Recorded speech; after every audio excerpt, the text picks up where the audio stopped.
Osmogai Otoro. Osmogai had always been different.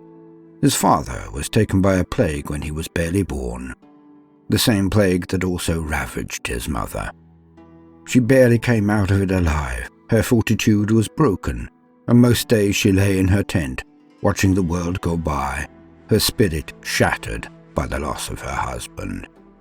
So there was no roughhousing, no tickles and chases for Osmogai, as there were no hunting trips and no fatherly direction, no guide to make the world of men make sense.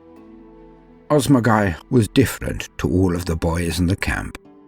He was quiet and sullen and serious. He would only laugh under one strange circumstance, which all now knew so well.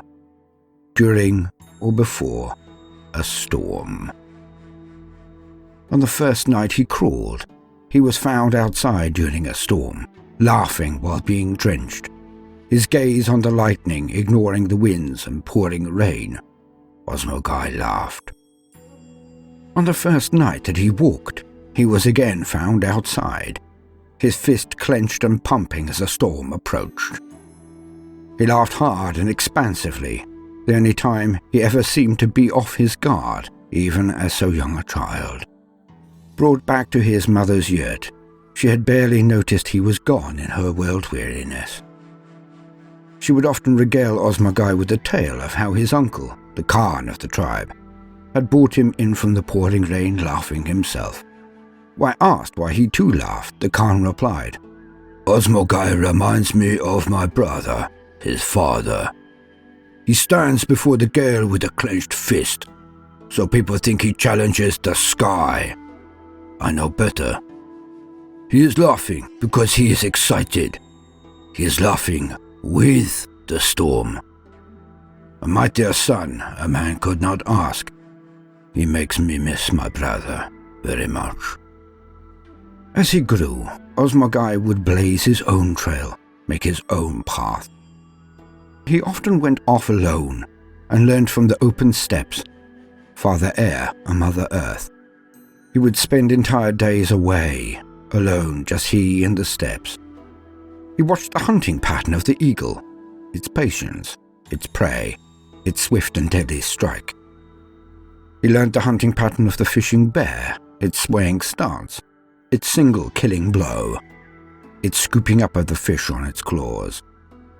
But he was always active. Despite his expression being always unreadable, always guarded, Osmogai was always active. None were faster, none more accurate, none more driven. But Osmogai was always alone. He would demand to be shown how to do a thing, but always only the once. Then he would do whatever it was for himself thereafter. It was said by the other children, and even many parents in the camp. A fire burned in Osmogai that burnt all around him. None tried to play with Osmogai, for he did not play. He learnt. Everything he did was a step on his way to becoming independent. He was too intense. So it was that when the time of the trials came, all knew who would be the one chosen. It was always going to be Osmogai. He defeated 50 other boys in tests of combat, wrestling, horsemanship, archery, stamina, pathfinding, and hunting.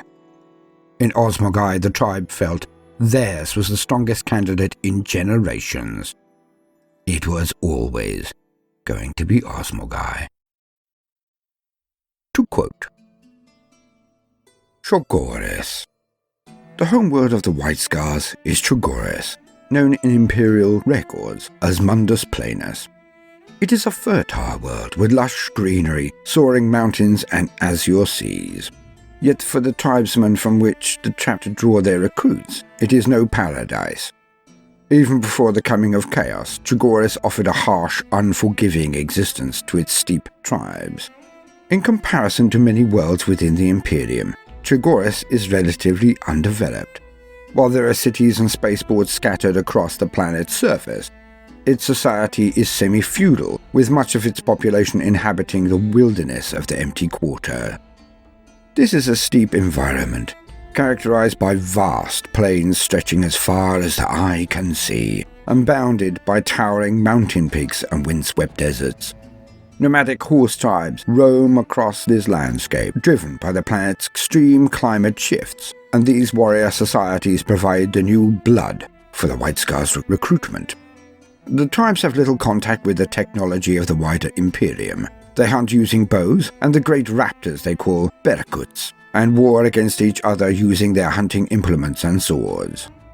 Much of the equipment they require to survive on the steppe is made by processing elements of the hard Ardu and Yat beasts they raise.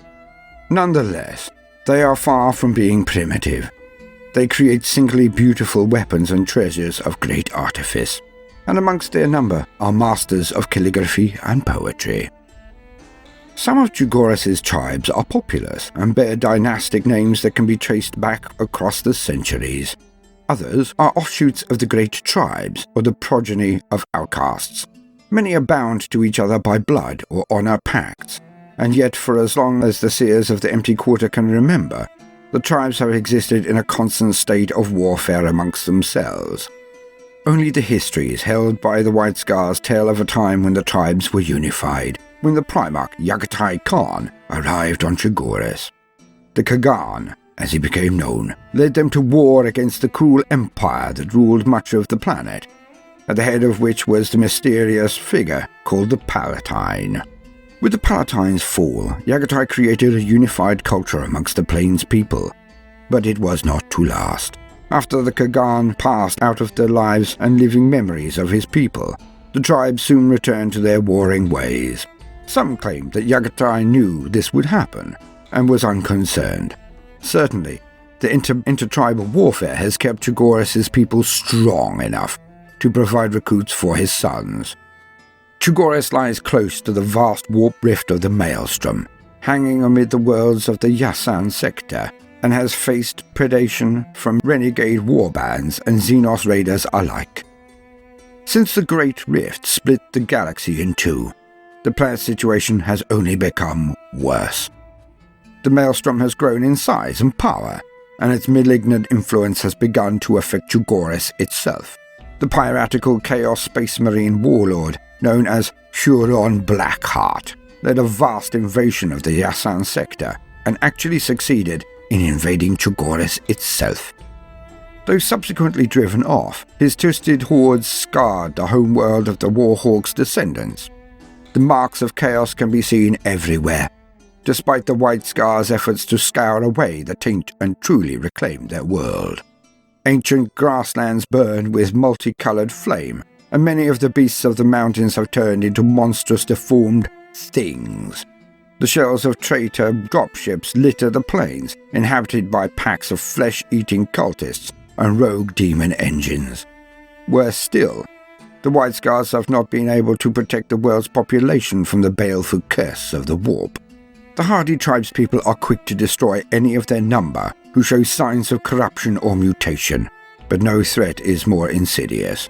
The tribe Seers continue to administer ritual facial scars to those who are proved to be worthy warriors, yet more and more often, those scars seem to reflect the shape of the Cicatrix Maledictum, which splits the skies at night. What this means for the future of the White Scars is unclear, but the Storm Seers scrutinize each of the chapter's new initiates even more closely than they have in the past. The White Scars' efforts to purge the Servants of Chaos from Chugoris' surface have met with much success, but this is only the first step on a long road. The entire Yasan sector has felt the wrath of the Red Corsairs. While some planets were battered and bloodied but remain in Imperial hands, Gatulai and Thraxis fell to the traitors' assault. From these strongholds and from the Maelstrom itself, heretic Astartes' craft continued to attack Chugoris.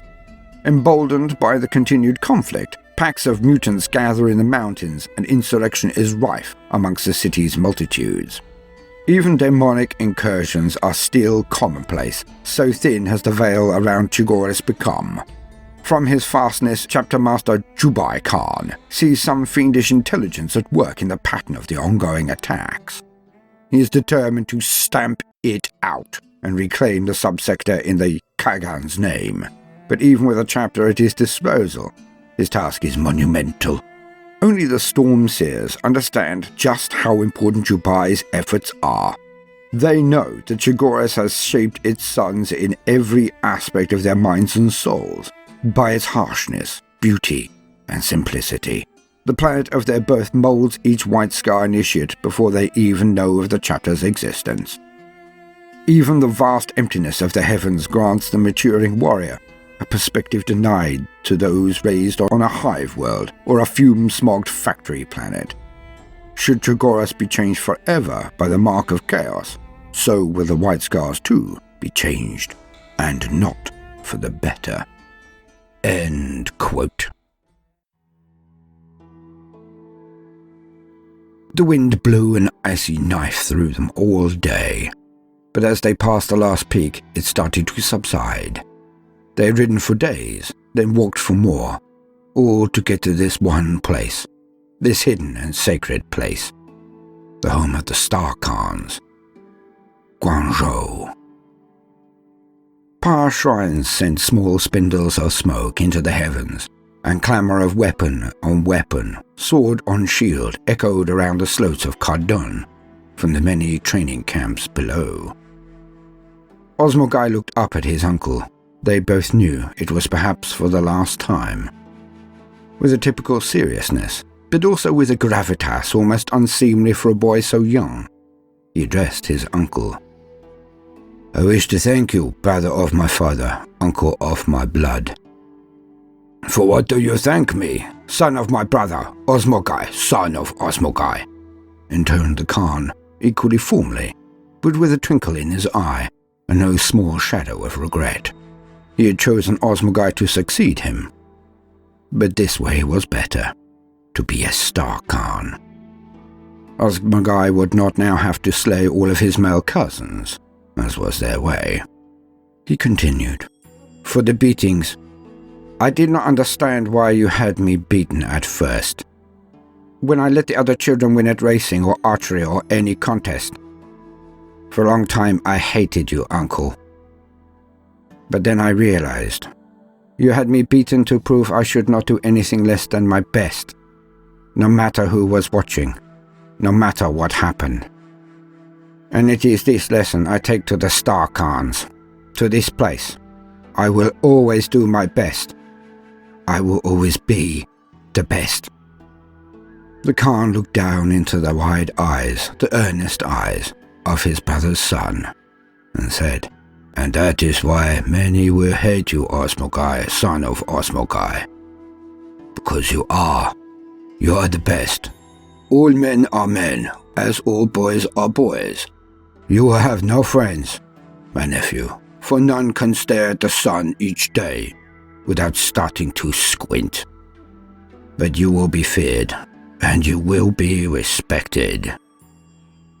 The two then trudged the many ice and snow-covered steps to the gates of Guangzhou. They did not speak ever again. To quote, Guangzhou. The fortress monastery of Guangzhou sits atop the most inaccessible peak of the Kumkata mountain range. This city-sized palace is a magnificent sight, but few outsiders have ever glimpsed its interior. It is said that within its walls are forests running with game for the hunt, and that sparkling streams flow from its galleries. The winding path that leads up to its copper-clad gates is lined with the severed heads of countless defeated foes, and the chambers within its marble walls are heavily hung with a great wealth of trophies taken from innumerable battlefields. Beneath its elaborate ornamentation, Guangzhou boasts thick armor and layered void shields to equal any Space Marine fortress. Its every approach is protected by batteries of gilded defense guns, and on its highest pinnacle stands the immense macro laser, Khan's Fury. This weapon is forever raised to the skies, ready to slay any spaceship that invades Chagoras' orbit. The slopes around Quanzhou play host to training facilities and important ritual sites. On the sides of Mount Cardun, for example, stand row after row of pyre shrines. When a White Scar warrior falls in battle, his chapter will make every effort to return his body to Chugores and to Cardun. Here the chaplains perform the rites of Kal Damarg over their slain brothers, granting their souls passage to the eternal heaven as their bodies burn. End quote. I need no helm, but I wear one as it is our ritual.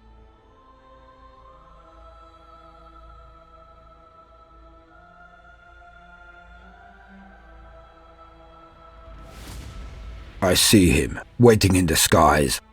I make myself a blatant target. My white makes me seem the rabbit. Elder, come. Well, time for the cat to pounce. You think you're eagle and I am rabbit. But no, you're fish and I am bear.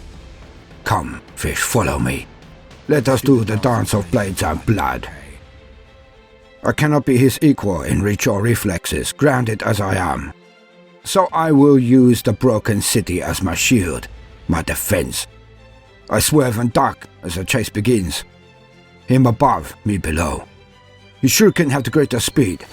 My bolt has the greater range. But how will I put him in my sights? Heh! I show him immediately, as I see a ramp rising, pointing me to the skies. I twist my bike as I climb from the ramp and fire heavily at him. He swerves and sprays Xenos stars at me. Some bounce off, 1 or 2 hit.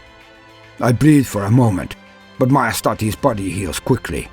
I will not die of blood loss this day, Eldar. I speed away from him, trying to find the right ground for our battle.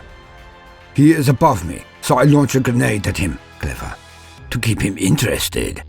He dodges with ease, as I knew he would, but he continues to fly after me. Come, fish, come closer. My helmet is a hindrance when watching the skies, so I take it off and stow it. The wind flows through my hair against my face. I laugh. I feel alive.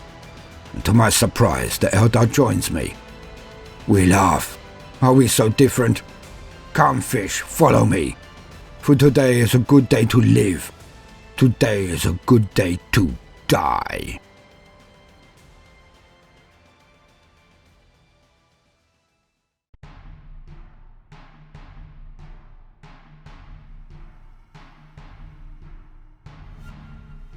Welcome, gentle listener. I am Voldemort, and I wish to introduce you to the forces and factions of the Warhammer 40k universe.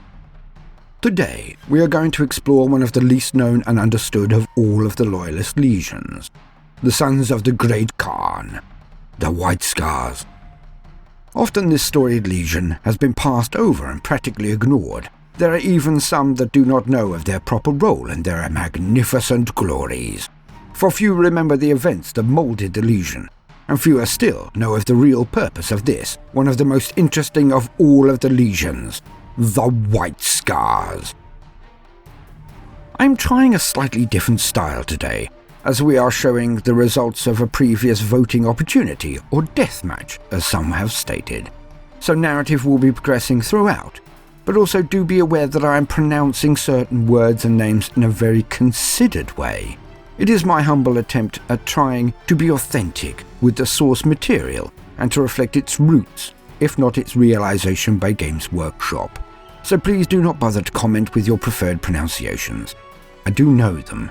I just choose this way due to the rule of cool. I think they sound cooler. So with that out of the way, let us dive into the lore of the Sons of the Great Khan, the Kagan, the White Scars.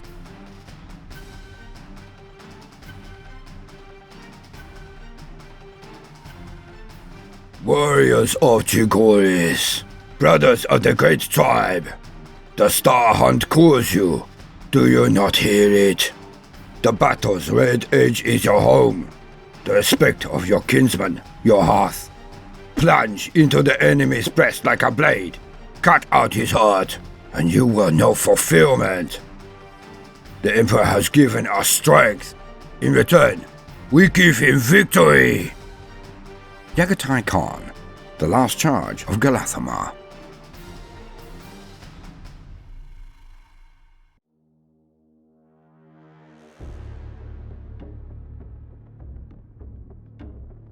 To quote, "The Star Hunt.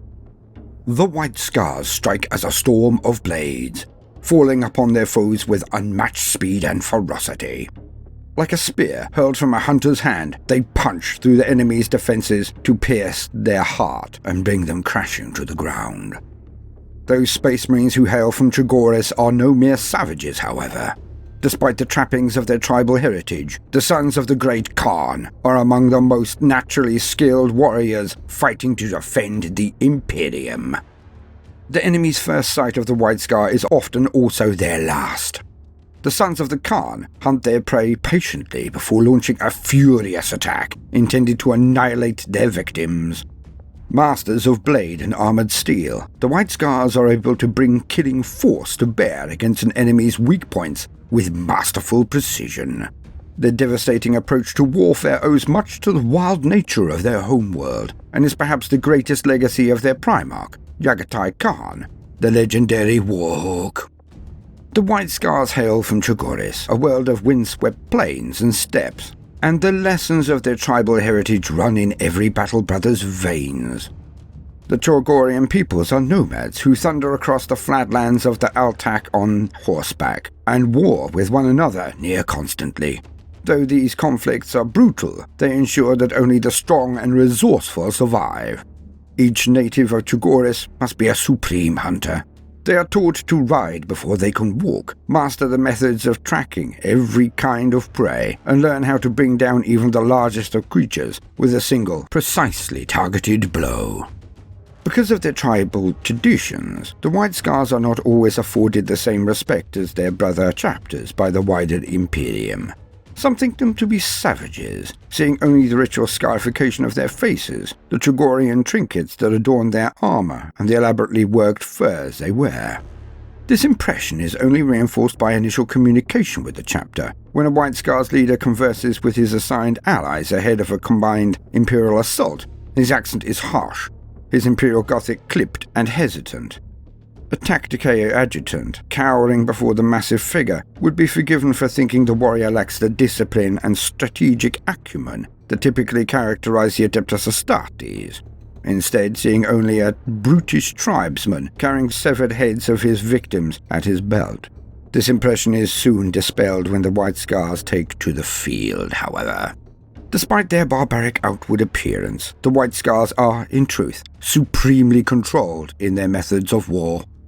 They consider every angle and approach, gauge the lie of the land, and observe their foes closely before entering into the conflict. They call upon the wisdom of their oldest leaders and the enlightenment of their librarians, the Storm Seers, to assess their enemy's strengths and weaknesses, that they may strike the perfect blow.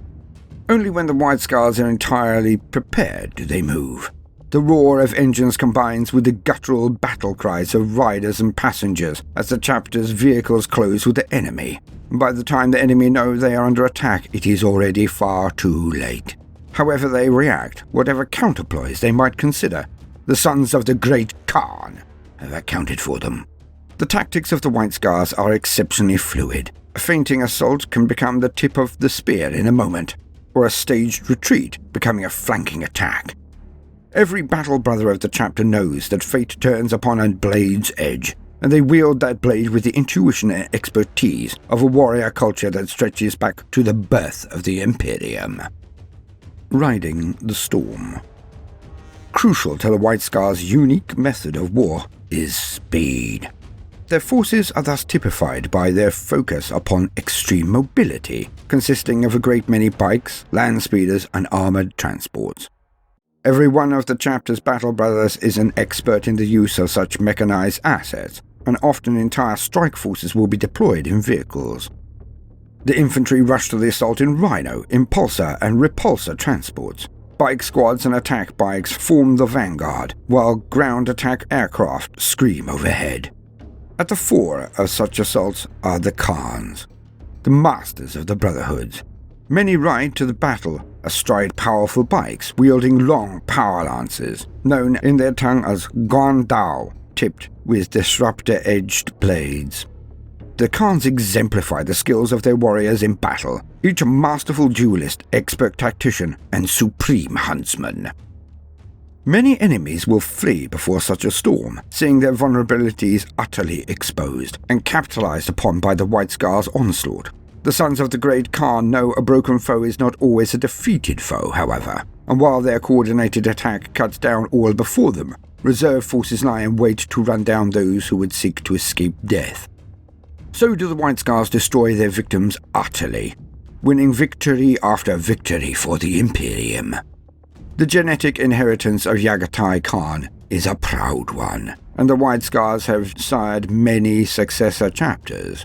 Renowned warrior brotherhoods like the Storm Lords and the Destroyers have fought the Imperium's wars for 10 millennia, while relative newcomers such as the Storm Reapers and Astral Bears have already won many great victories that bring honor to Yagatai's memory. Most of these chapters recruit from hunting tribes on feral worlds, prizing the mentality and breeding in their initiates. All display the bold, aggressive strategies that typify the White Scar's approach to war, though each favor certain aspects of their Primarch's teachings. The Solar Hawks, for example, field many airborne elements in their strike forces, while the Dark Hunters favor stealth over speed when ambushing their prey. Some of the chapters created from Yagatai Khan's gene seed have chosen to isolate themselves from the other descendants of the 5th Legion, but most maintain contact with Chugoris so that they may coordinate their efforts against the Imperium's many foes. Indeed, it is common for company-strength White Scar forces to boast support from one or more of their successor chapters. Such a gathering of martial strength is enough to halt a rampaging orc war or blunt a Tyranid splinter fleet. The ruthlessness of the White Scars and of their noble successor chapters is needed more than ever. The Imperium faces war on every front. With each passing day, new foes assail the realm of mankind, and old enemies strengthen their stranglehold upon great swathes of the galaxy. Chugoris and the sector in which it lies is under constant attack from forces pouring out of the Maelstrom. Since the yawning rift of the Cicatrix Maledictum opened, the White Scars have been tasked with overcoming some of the worst horrors the galaxy can offer. To date, they have not been found wanting. End quote. I remember, when I was only an initiate, I had a potent dream. I woke from it, and the pain in my head was mighty. So I went to see the Storm Seers, for no normal dream was this. Their tower of lightning was foreboding to many, but I always felt calmer when I saw it. More so when I approached. This time would be no different. As I entered, my headache, the whirlwind in my mind slowed. I approached the Storm Seer, and we discussed my dream. About the Red Eagle, and how I saw it in many places at many times. A furious dream like a whirlwind, the pain from which lessened as I spoke. When I was finished, the seer pondered long and said to me, Osmokai, the Red Eagle will always be in your life, the only friend you will never have, the only adversary worthy of your skill. Your fates are linked. You will meet many times, and... On my last day on the path of the dreamer, I had a mighty vision. The next day I woke and went to the dome of the Seers for enlightenment. I spoke of my vision, the white tiger and its dripping maw, its growl, and seeing it in many places at many times. When I finished, the seer pondered long and then said to me, Asternos Ladranoth, the white tiger will always be in your life. The only friend you will never have, the only adversary worthy of your skill. Your fates are linked. You will meet many times, and...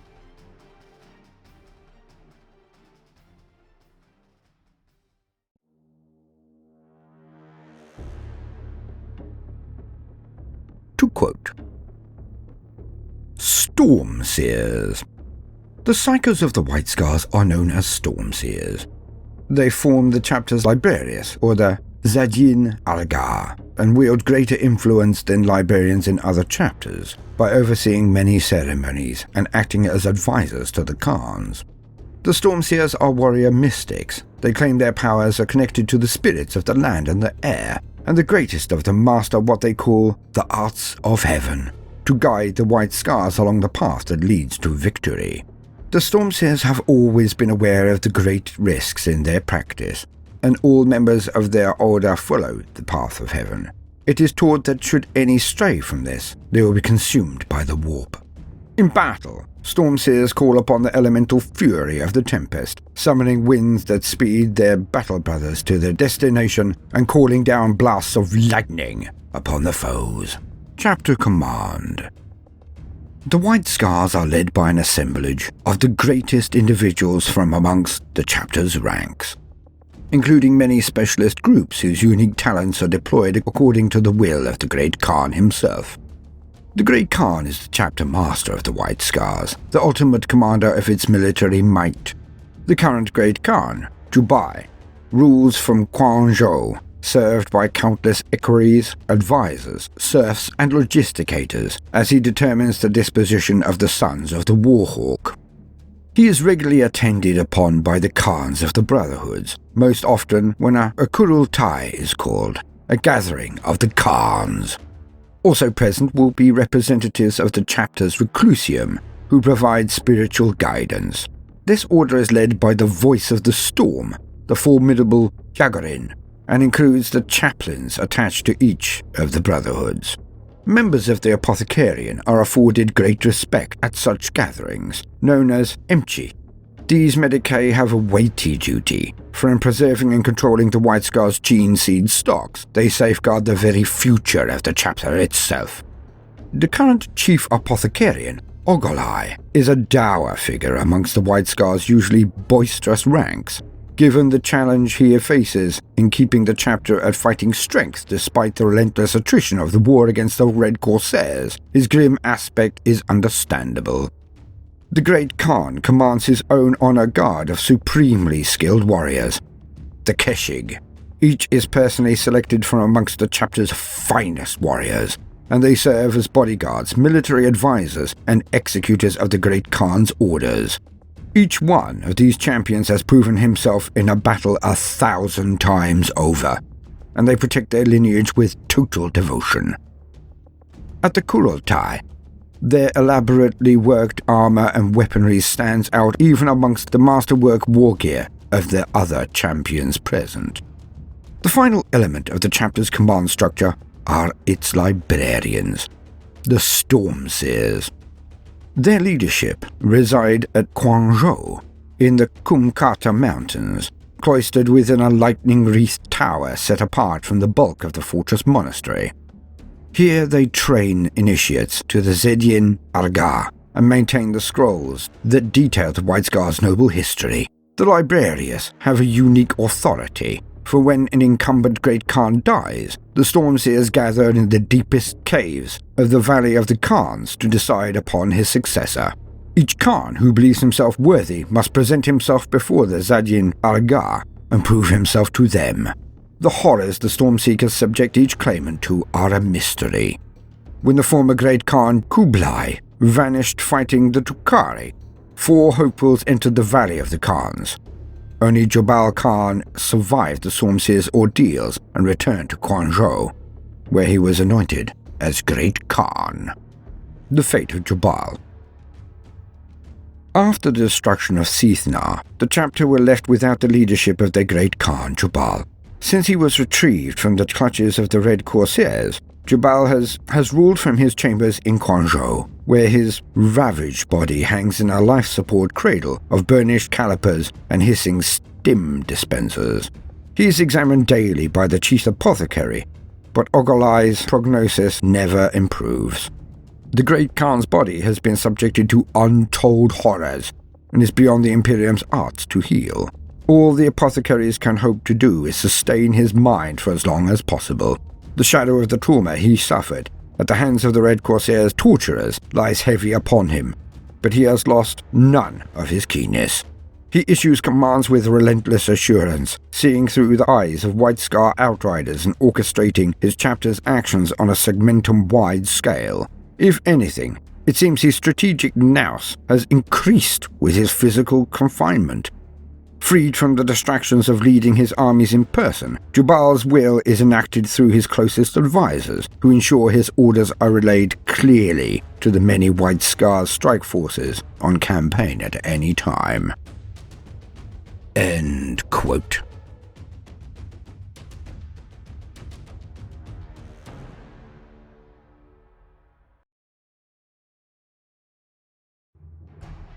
We chase each other down endless roads. I use the city as a shield from his speed, but always I draw him back in. Come, fish. Chase me. We reach an area where there are two adjacent long roads. We race. But when there are gaps, we reveal more of ourselves as the battle ensues. On the second break in the buildings between us, he turns his steed and fires his shuriken, but they pass over my head as I slip down and ride my bike from its side only. On the third break, he aims his pistol at where I ought to be, firing into nothing as I am leaning backwards on my bike, my head hanging just over the exhaust, my arms spread wide to either side.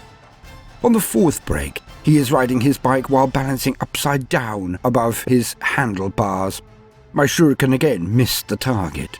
It is then that I hear a cheer from my left, as I see three of my brothers following us from a respectful distance, but watching the duel play out. We will not be outdone by an Eldar. On the fifth break, he is riding the front of his bike like a wave. My bottle rounds swim past him, harmlessly. It is then that I hear a cheer from my right, as three of my brethren Windriders watch what ensues. We will not be outdone by a Monkey. On the sixth break, his bike comes to run alongside me. It is empty, and I instantly sweep my arm backwards. As I land on the back of his bike, the Astartes moves with a lightning I had not expected and sweeps my legs out from under me. I land hard on my back, on his back's fat posterior. I twist and put my right foot on the bar, holding us steady and straight. As I turn fully in my saddle and punch the Eldar in the head. Still trying to regain my balance, his clenched fist thunders into my helmet and cracks it and the visor. I avoid his second blow and snap the catch on my now hindering headgear. It flies off and my hair whips around me as I roll to the right onto my own bike once more. I can see his face, the grin, the wind in his hair. He is alive. He is laughing. I join him. As he takes out a long dagger and I draw my combat knife, we stand atop our steeds and match steel to steel. He is agile and fast. His ripostes are thunder and send vibrations down my arms, almost loosing my grip on the blade each time he counters me. Like lightning we move, sparks from our blades filling the air in our wake. It will almost be a shame to kill him. His eyes widen as he snaps a look to our four. I follow his eyes for a fleeting second and see what he saw. A human woman holding a baby. She is in the middle of the road. We are seconds away from crushing her. I snap my eyes to his. I snap my eyes to his. In one fluid movement, I slip my knife into its sheath and extend my hands. In one fluid movement, I slip my combat blade into its sheath and extend my hands. A scream in my mind. A scream in my mind. We push off from each other, and my bike careens towards a wall, close but harmlessly past the woman and her child. I launch myself from my bike and roll to reduce the impact. My bike is gone, but so is his, as I see it plant into a building. He is already in the air, coming down at me. To quote, Annals of the White Scars. As a first founding chapter, the White Scars' history is as lustrous and mysterious as any other that can trace their existence to that time. One of the few legions to have stood at the gates of the Imperial Palace against the War Master Horus, theirs is a story of courage, honor, and loyalty, in the most terrible of circumstances. The 5th Legion was amongst the first to spill blood in the Emperor's name during the Unification Wars. Acting as his outriders, they uncovered enemy strongholds and territories, probing them for weakness and striking where opportunity arose. Divided into forces barely a dozen warriors in strength, they left their foes weakened and distracted, prey ripe for the slaughter by the Emperor's hosts as they continued their inexorable advance to unified Terra. Despite the thanklessness of their task, the 5th Legion took a strange pride in the hidden nature of their contribution to the war, and were gladly amongst the first of the Emperor's forces to travel beyond the Sol system. Grouped into larger pioneer companies, the 5th Legion went amongst the stars, carrying out the kinds of tasks they excelled at in the war for Terra. They charted alien domains, identified human populations, and developed their skills in hit-and-run warfare. For 50 years they laid out the paths of the Great Crusade before their Primarch Yagatai Khan was discovered. By this time, many of the pioneer companies had their own identities, livery and combat styles, forged over decades of warring outside of contact range with much of the growing Imperium, and even much of their own legion. Meanwhile, the Kagan had risen to power on the world of Mundus Planus, known to its inhabitants as Chogoris. Adopted by a chief of one of its many tribes, he had swiftly united all of his world's many peoples under his rule, something never thought possible by the Chogorian people. All had been offered a simple choice: join him and be treated generously, or be destroyed. At the time of Yagatai's discovery by the Imperium, the hundreds of 5th Legion pioneer companies were spread across much of the galaxy. Summoning them to Chogoris, the great Khan unified them with those Chogorian tribesmen who had ascended to the Legiones Astartes. In so doing, he forged the Legion anew, and led them in their first campaign to bring the Kolan Circle to compliance.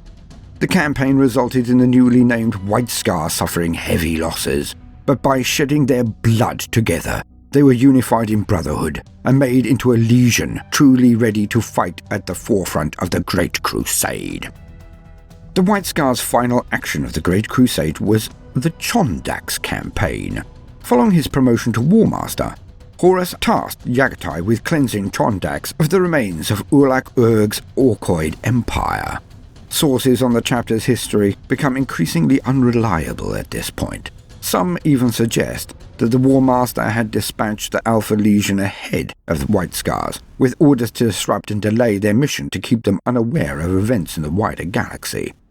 It is written that Horus aimed to keep the Great Khan from the Imperium's civil war, and later recruit him to his cause. This is not an idea taken seriously. What fractured records survive suggest that the White Scars' communications with the wider Imperium were blocked for much of the 7-year campaign. Some accounts speak of infighting within the White Scars' ranks, though these are strongly disputed. It is of little doubt that Yagatai's fleet would have been bombarded with calls for aid from across Imperial space, as well as propaganda and lies from the Warmaster and his Alpha Legion allies, as soon as the veil blocking their communications lifted. Little is known of the events that took the White Scars from the Chondak system to Terra after this. Although the Kagan appears to have needed to break his forces out of a blockade of several hundred Alpha Legion ships around Chondak's Prime to commence his long and undoubtedly perilous journey. Apocryphal reports discuss Yagatai's masterful use of the Zao or chisel, an ancient Chogorian tactic still used by the chapter 10,000 years later. The White Scars' fleet feigned weakness, luring in and breaking up the disciplined Alpha Legion formation before rapidly reorganizing and punching a hole straight through it to reach the system's Mendeville point. Some say that in the midst of the thousands of communiques that reached the White Scars, some spoke of Prospero coming under attack, and that Yagatai first raced there to learn what fate had befallen his brother and friend, Magnus the Red. This the White Scars contest in the strongest terms. It is unthinkable that a loyal Primarch such as Yagatai could regard the traitor Magnus as such. Even taking into account these rumours, assessing the White Scars' journey after Chondax is next to impossible. Some fragments speak of a hit-and-run campaign against the Emperor's children, Death Guard, and perhaps other traitor legions. Whispers persist of Yagatai using means both ancient and possibly forbidden to reach Terra at the last, though to suggest a thing is to court charges of heresy and punitive execution. Once they had finally reached the throne world, the White Scars added a vital tactical and strategic dimension to Rogel Dawn's defense of Terra. Their hit-and-run style of warfare complemented the Imperial Fist's renowned capabilities in holding ground. Meanwhile, the Warhawks' relatively close relationship with Sanguinius would help ensure a strong union between the White Scars and the Blood Angels. The Brotherhood's desire and ability to strike hard and fast before slipping away at speed allowed them to harass and frustrate enemy forces and constantly threaten their flanks. They were the thorn in Horus's side.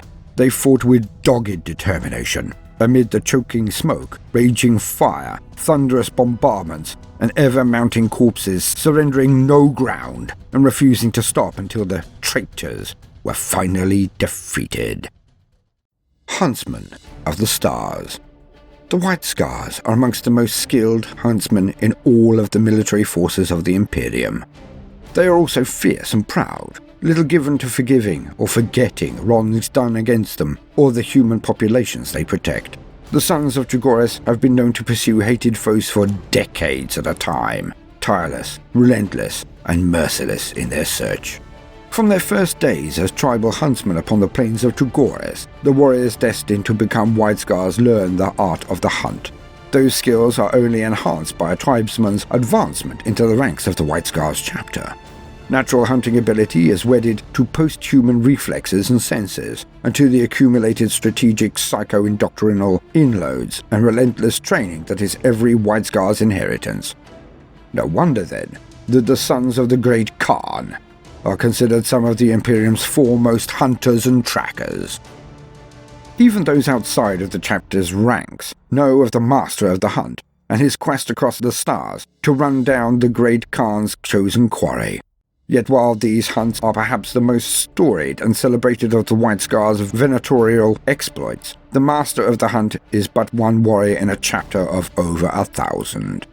Even as Khosrow Khan and his predecessors have discharged the ritual duties of their office across the millennia, the White Scars as a whole have tracked down and slain countless enemies of the Imperium.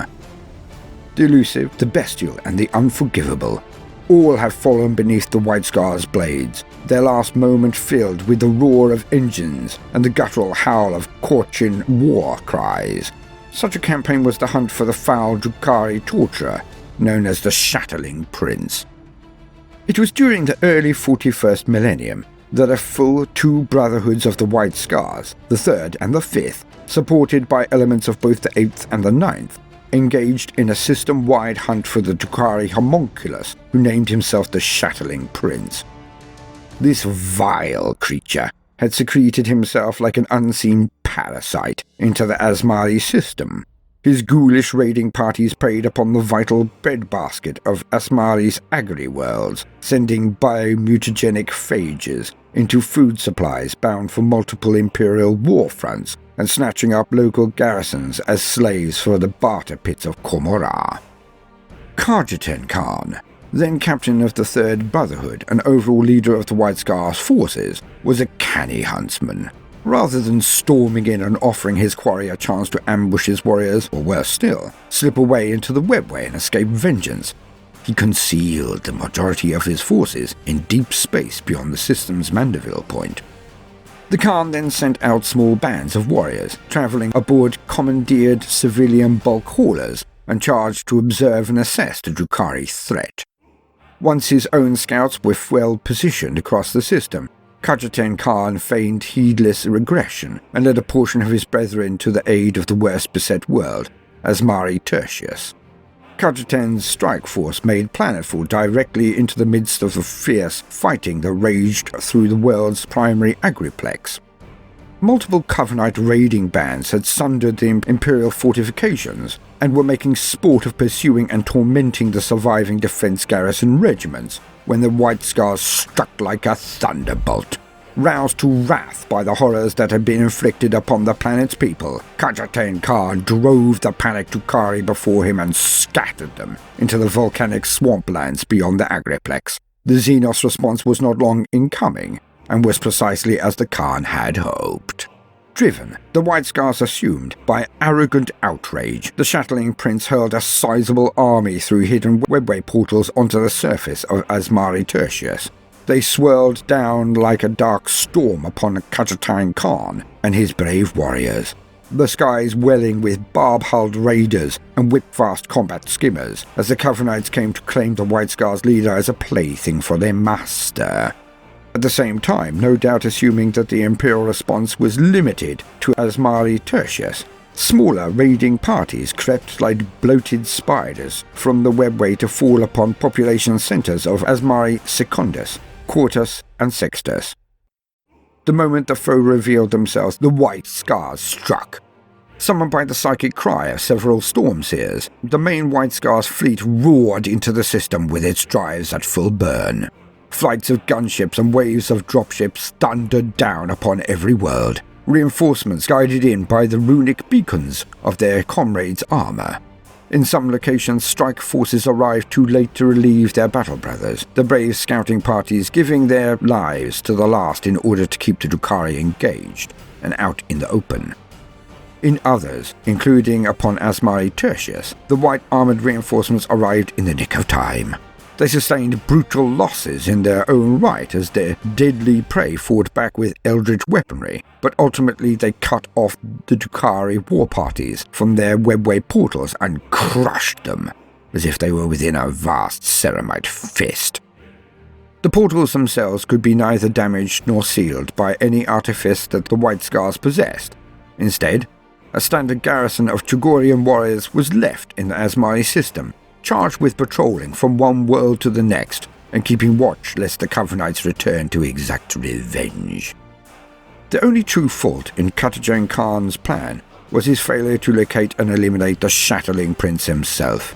The homunculus never emerged from the labyrinthine dimension, and mindful of the tales of his Primarch's vanishment, the Khan refused his warriors permission to enter the portals and hunt down their quarry in his lair.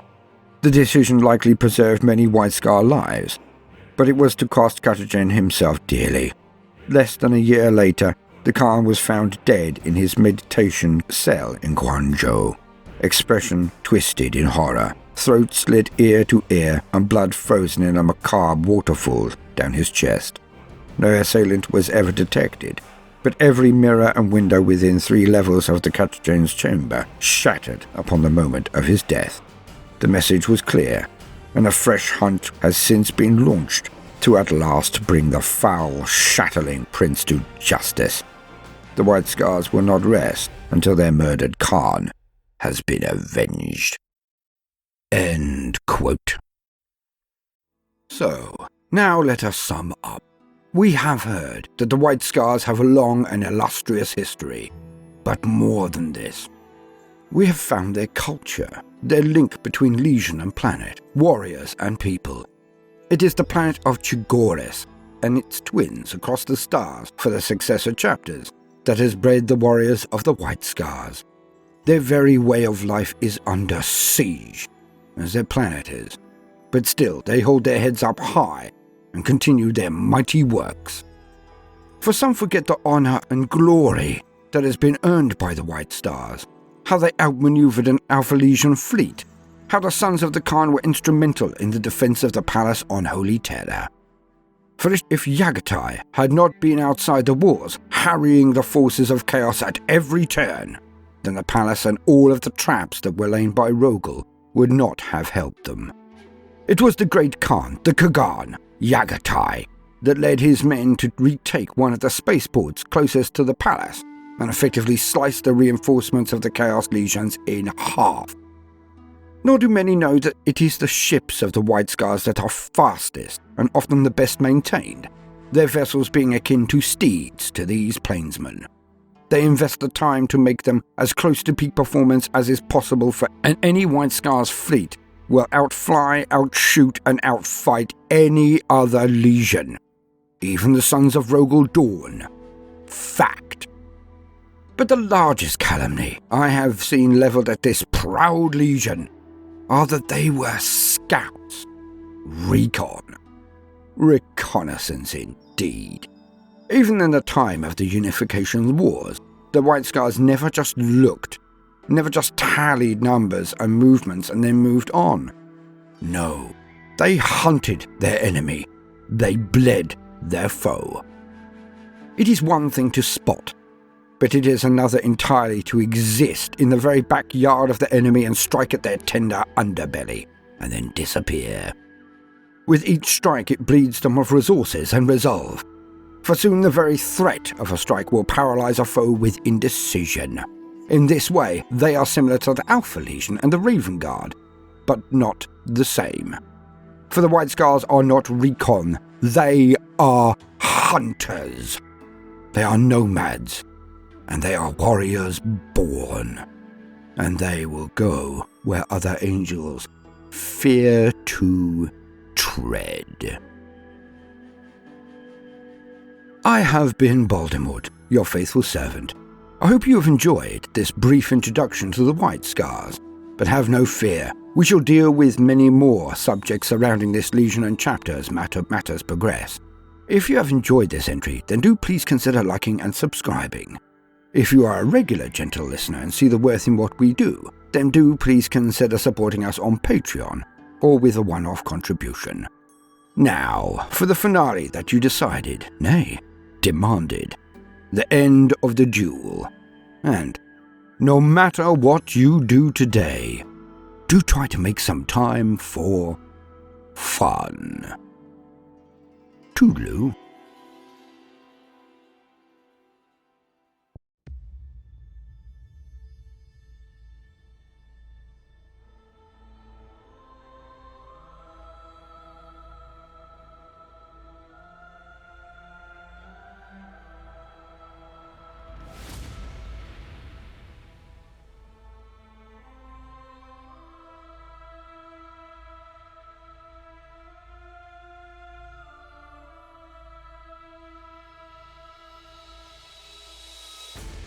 He does not land. He comes straight at me with his feet power into my face.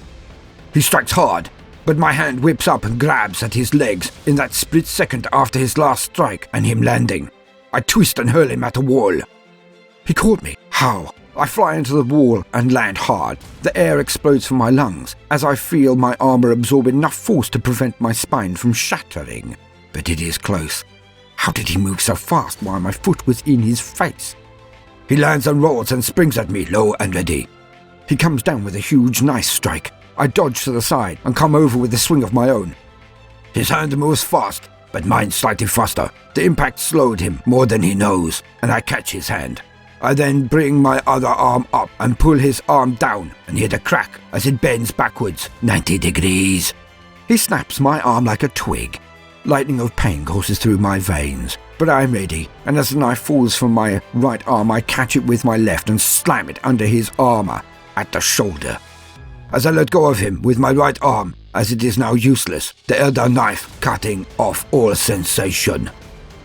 I grab his knife with my left arm and pull it out. Covered in my own blood, it is still beautiful up close. So ornate. I am reminded of the weapons of my own people as I stare at it, covered in my blood. I step back to review my handiwork and lament my end. He now has my knife. He cannot harm me without the knife. My armor is too strong. I cannot harm him without the knife. His armor is too strong. The knife lands before me in the dust. I look up. His people make a sound like a cheer from behind him. I half expect him to leap on me as I sweep down for the blade, but he just takes a step back. I step back and allow him to pick up the blade.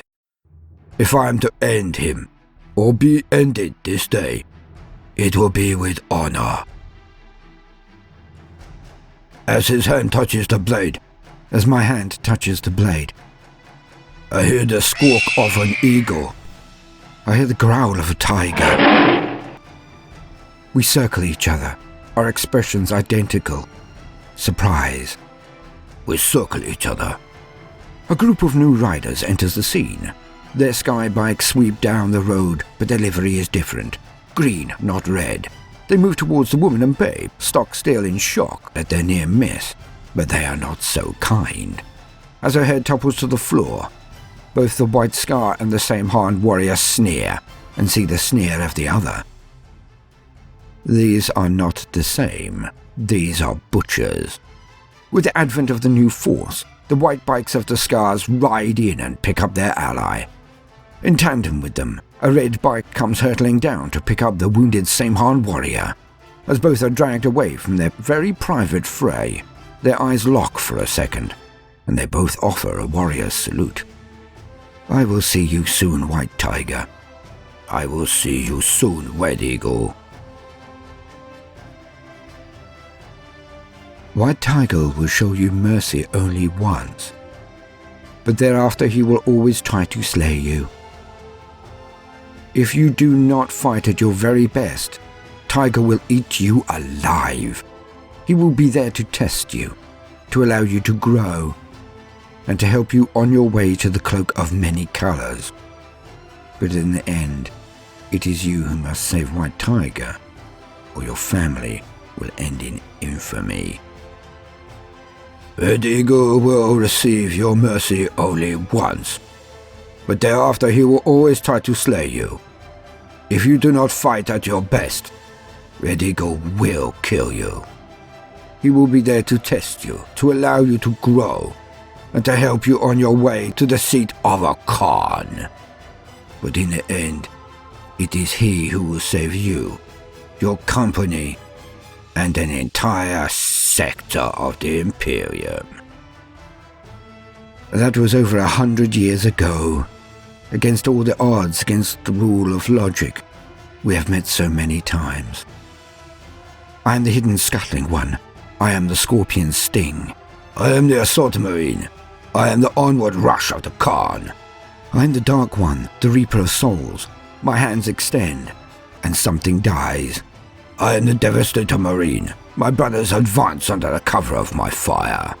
I am the bird in flight, the hunter of the skies. Once more my crimson cuts the clouds. I am the pilot, the finder of ways in my warhawk of metal. I am the avenger dire in countenance. None shall pass my line.